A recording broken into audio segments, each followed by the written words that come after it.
नमस्कार प्रिय दर्शकों, स्वागत है आपका हमारे YouTube चैनल कि माता पिता की सेवा करने वाले मनुष्य को कौन सा पुण्य मिलता है और जो लोग अपने माता पिता का अनादर करते हैं, उनके साथ दुर्व्यवहार करते हैं, उन्हें कौन सा दंड मिलता है।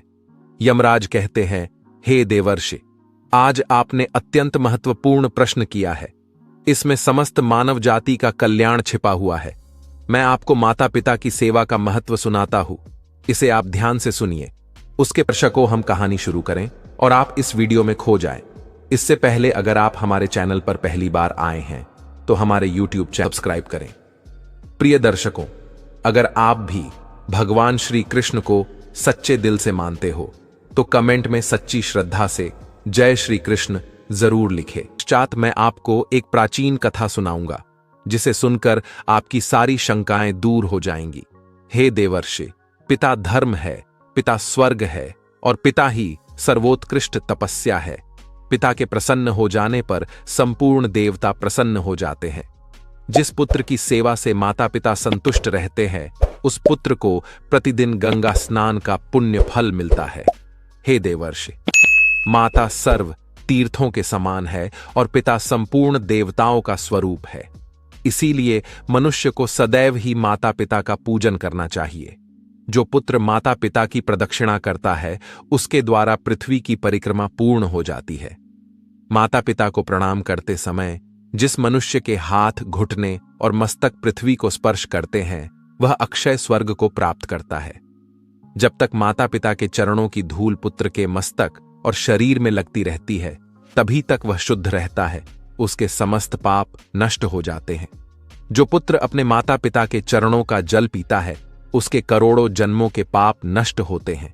किंतु जो नीच पुरुष माता पिता की आज्ञा का उल्लंघन करता है, वह प्रलय के अंत तक नरक में निवास करता है।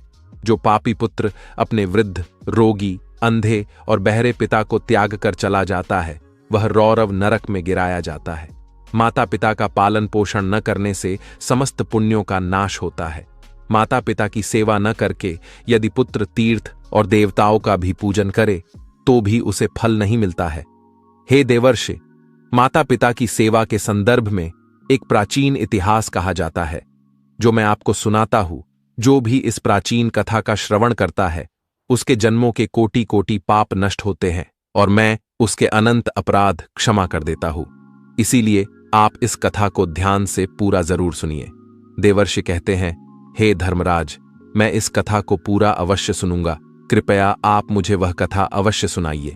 दोस्तों, आगे बढ़ने से पहले अगर आप भी अपने माता पिता से प्रेम करते हैं तो वीडियो को लाइक जरूर करें और कमेंट में जय श्री हरि विष्णु अवश्य लिखें। अब यमराज नारद जी को वह महान कथा सुनाने लगते हैं। हे देवर्षि नारद, पूर्वकाल की बात है। मध्य देश में एक अत्यंत शोभायमान नगरी थी। उस नगरी में नरोत्तम नाम से प्रसिद्ध एक ब्राह्मण रहता था। वह अपने माता पिता का अनादर करके उन्हें अकेला छोड़कर तीर्थ स्थान के लिए निकल पड़ता है।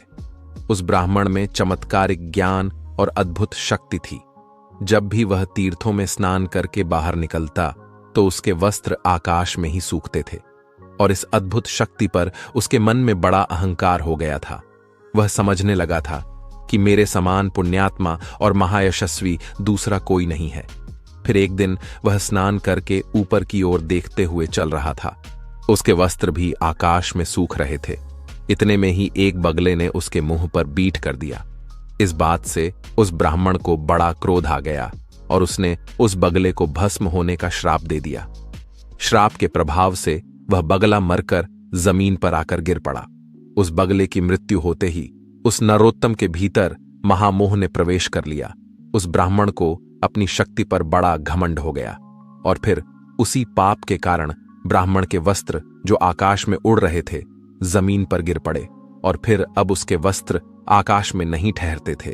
अपनी शक्ति को खोकर उस ब्राह्मण को बड़ा दुख हुआ और वह शोक करने लगा। तब अचानक से आकाश से एक आकाशवाणी सुनाई दी, हे ब्राह्मण, अब तुम परम धर्मात्मा मुख चांडाल के पास जाओ। वहां पर जाने से तुम्हें धर्म का ज्ञान होगा। उस चांडाल के वचन तुम्हारे लिए कल्याणकारी होंगे। यह आकाशवाणी सुनते ही ब्राह्मण मुख चांडाल की घर की तरफ जाने लगा। जब वह उस मुख चांडाल के घर पर पहुंचा तो उसने देखा कि वह चांडाल सब प्रकार से अपने माता पिता की सेवा में लगा है। ठंड के दिनों में वह चांडाल अपने माता पिता के स्नान के लिए गर्म जल देता, उनके शरीर पर तेल लगाता था, उन्हें रुईदार गर्म कपड़े पहनाता था, प्रतिदिन उन्हें मिष्ठान भोजन परोसता था और सुगंधित माला पहनकर उनका आदर सत्कार करता था। गर्मी के मौसम में वह प्रतिदिन माता पिता को पंखा झलता था। इस प्रकार से रोज माँ पिता की सेवा करके ही वह भोजन किया करता था। इन्हीं पुण्य कर्मों के कारण उस चांडाल का घर आकाश में तरंगता था। उस घर को किसी खंबे का आधार भी नहीं था, मानो वह घर आकाश में उड़ रहा हो। साक्षात भगवान विष्णु ब्राह्मण का वेश धारण करके उस चांडाल के घर में विचरण कर रहे थे, जिससे उस चांडाल के घर की शोभा बढ़ रही थी। यह सब विचित्र प्रकार देखकर उस नरोत्तम ब्राह्मण को बड़ा विस्मय हुआ। उसने उस मुख चांडाल से कहा, हे चांडाल, तुम मेरे पास आओ, मैं तुम्हें कुछ धर्म की बात पूछना चाहता हूं, जिसका तुम ठीक ठीक से उत्तर दो। फिर वह मुख चांडाल बोला, हे विप्रवर, इस समय मैं अपने माता पिता की सेवा कर रहा हूं, उन्हें छोड़कर मैं आपके पास नहीं आ सकता। मेरे लिए मेरे माता पिता से बढ़कर कोई और नहीं है, माता पिता ही मेरे भगवान हैं। यदि मैं उनकी सेवा करना छोड़कर चला जाऊं तो मुझे महापाप लगेगा। इसीलिए मेरे माता पिता की सेवा करने के बाद ही मैं आपसे मिल सकता हूं। इसीलिए आप थोड़ी देर तक द्वार पर ठहरिए, मैं आपका अतिथि सत्कार करूंगा। उस मुख चांडाल के इतना कहते ही नरोत्तम ब्राह्मण आगबूला हो गया और बोला, हे चांडाल, मुझ ब्राह्मण की सेवा करना छोड़कर दूसरा कौन सा कार्य बड़ा हो सकता है। फिर वह मुख चांडाल बोला, हे ब्राह्मण देवता, क्यों गुस्सा कर रहे हो? मैं वह बगला नहीं हूं जिसे आपने श्राप देकर भस्म कर डाला। बगले पर आपका श्राप प्रभाव डाल सकता है, किंतु मुझ पर नहीं। अब आपकी धोती न तो आकाश में सूखती है और न ठहर पाती है, इसीलिए आप आकाशवाणी सुनकर मेरे पास आए हैं। थोड़ी देर रुकिए, मैं आपके प्रश्न का उत्तर अवश्य दूंगा, अन्यथा आप उस पतिव्रता स्त्री के पास जाइए। उस पतिव्रता स्त्री का दर्शन करने पर ही आपका कार्य सिद्ध हो जाएगा। यमराज कहते हैं, उसके पश्चात जो भगवान विष्णु ब्राह्मण का रूप धारण करके चांडाल के घर में बैठे हुए थे, उन्होंने बाहर आकर उस नरोत्तम ब्राह्मण से कहा, हे विप्रवर, चलिए मैं आपको उस पतिव्रता देवी के घर लेकर चलता हूं। फिर उस नरोत्तम ब्राह्मण ने कुछ देर तक विचार किया और उस ब्राह्मण के साथ चल पड़ा, जो साक्षात भगवान विष्णु ही थे। पतिव्रता की घर की तरफ जाते समय रास्ते में उस नरोत्तम ब्राह्मण ने उस ब्राह्मण रूपी भगवान से पूछा, हे विप्रवर, आप ब्राह्मण होते हुए भी इस चांडाल के घर में किस लिए निवास करते हैं? ब्राह्मण रूपी भगवान विष्णु ने कहा, हे विप्रवर, इस समय तुम्हारा हृदय शुद्ध नहीं है, तुम्हारे मन में क्रोध और द्वेष है, इसीलिए तुम पहले उस पतिव्रता का दर्शन करो, उसके बाद तुम मुझे ठीक से जान सकोगे। नरोत्तम ब्राह्मण ने पूछा, हे महात्मा, वह पतिव्रता कौन है? उसका शास्त्र ज्ञान कितना बड़ा है और किस कारण से मैं उसके पास जा रहा हूं, कृपया मुझे बतलाइए।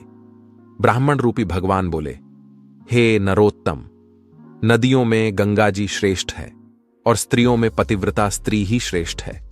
जो पतिव्रता नारी प्रतिदिन अपने पति की सेवा करती है, उसकी आज्ञा का पालन करती है, वह अपने पिता के कुल और पति के कुल दोनों कुलों के 100-100 पीढ़ियों का उद्धार कर देती है। फिर नरोत्तम ब्राह्मण ने पूछा, हे द्विज श्रेष्ठ, कौन सी स्त्री पतिव्रता होती है? पतिव्रता का क्या लक्षण है? कृपया आप मुझे ठीक से समझाइए। ब्राह्मण रूपी भगवान बोले, हे ब्राह्मण, जो स्त्री पुत्र से 100 गुना अधिक स्नेह से पति की आराधना करती है, राजा के समान पति की आज्ञा का पालन करती है, पति को भगवान का स्वरूप समझती है, वह पतिव्रता है। जो गृह कार्य करने में दक्ष, रमण काल में वेश्या और भोजन बनाने के समय माता के समान आचरण करती है, और जो विपत्ति में अपने पति को उचित सलाह देकर एक मंत्री का काम करती है, वह स्त्री पतिव्रता मानी गई है। जो स्त्री मन, वाणी और शरीर से पति की आज्ञा का पालन करती है, उसी को पतिव्रता समझना चाहिए। जो स्त्री अपने पति के अलावा अन्य पुरुषों को भाई, पिता और पुत्र के समान मानती है, वही सच्ची पतिव्रता होती है। हे ब्राह्मण, तुम अब उस पतिव्रता के पास जाओ और उसे अपना मनोरथ सुनाओ। उस पतिव्रता नारी का नाम शुभा है, वह रूपवती युवती है और उसके हृदय में दया और करुणा है। वह बड़ी यशस्विनी है, उसके पास जाकर तुम अपने हित की बात पूछो। इतना कहकर ब्राह्मण रूपी भगवान विष्णु उस स्थान से अंतर्ध्यान हो गए। ये देखकर उस ब्राह्मण को बड़ा आश्चर्य हुआ। फिर उस नरोत्तम ब्राह्मण ने उस पतिव्रता के घर जाकर उसे उसके बारे में पूछा। द्वार पर आए उस ब्राह्मण अतिथि को देखकर वह पतिव्रता तुरंत ही घर से निकली और द्वार पर खड़े उस ब्राह्मण के सामने आकर खड़ी हो गई। जब नरोत्तम ब्राह्मण ने उस पतिव्रता को देखा तो उसने प्रसन्नतापूर्वक कहा, हे देवी, तुमने जिस प्रकार से जीवन में अनुभव लिया और सीखा है, उसी के अनुसार सोचकर मुझे कोई धर्म की बात बताओ। फिर वह पतिव्रता बोली, हे ब्राह्मण देवता, इस समय पर मुझे मेरे पतिदेव की पूजा करनी है। अभी मेरे पास समय नहीं है, इसीलिए आपका कार्य मैं बाद में करूंगी। इस समय आप मेरा आतिथ्य स्वीकार कीजिए।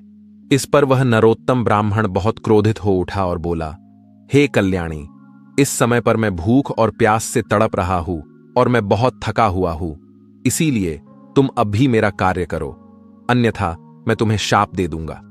तब उस पतिव्रता शुभा ने कहा, हे ब्राह्मण, मैं वह बगला नहीं हूं जिसे शाप देकर आप यूं ही मुझे भस्म कर डालेंगे।